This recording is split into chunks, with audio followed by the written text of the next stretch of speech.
বৃষ্টির সময় খেয়াল করবেন, আপনি যাচ্ছেন রাস্তা দিয়ে, এখন ইটস এ রেইনি সিজন, বৃষ্টির সময় বৃষ্টি শুরু হয়ে গিয়েছে। আপনি ভাবতেছেন বাইকে আছি, 1 মিনিটের মধ্যে একটা ছাদ পেয়ে যাব, দোকানের ছাদ, ওখানে গিয়ে থেমে যাব। কিন্তু 1 মিনিট বাদ দিয়ে 2 মিনিট যায়, ছাদ আর আসে না, কোনো স্থান আপনি পাচ্ছেন না, আপনি ভিজে গেছেন।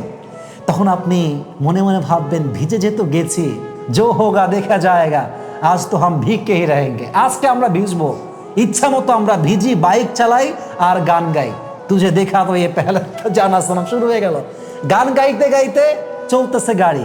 আপনি কিন্তু ভিজে গেছেন, তার মানে কি আপনি বুঝে গেছেন যেহেতু ভিজে গেছি, আজকে বৃষ্টির মাইরে বাপ, আজকে যতই ভিজি না কেন, আজকে আমি ভিজতে ভিজতেই বাড়ি যাব। I don't care about the rainy season, বৃষ্টি যতই হোক, I don't care about it. লাইফটা এক্স্যাক্টলি এরকম।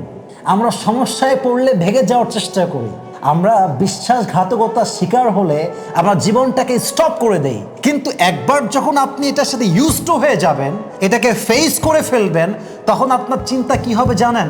বিশ্বাসঘাতকতার শিকার যেহেতু হয়েছি, হোঁচট যেহেতু খেয়েছি, I don't care about it. যতবার হোঁচট খাবো, যেহেতু খেয়ে গেছি, আজীবন খেতে থাকবো আর দাঁড়াইতে থাকবো, যতক্ষণ পর্যন্ত গন্তব্যে না পৌঁছাবো। আমার থেমে যাওয়ার, টার্ন ব্যাক নেওয়ার কোনো চান্স আমার কাছে নেই, ঠিক কিনা বলেন?